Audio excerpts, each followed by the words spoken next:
Dipping the karpas in salt water might not be the most delectable part of our seders, but this Passover-inspired cocktail, the double dip, might just change your mind. So we're going to start with two types of karpas in this cocktail. The first is some celery. I'm just going to put a little chopped celery right into my mixing glass, and a nice pinch of salt as well.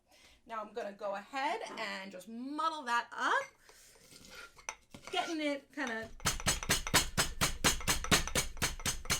nice and broken up. It's going to start to get a little liquidy from that salt.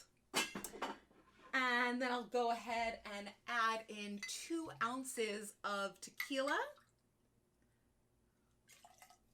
followed by 3/4 of an ounce of fresh squeezed lime juice, 3/4 of an ounce of simple syrup.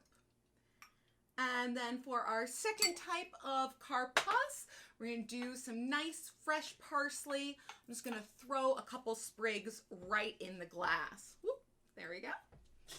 Add my ice, and let's give it a shake.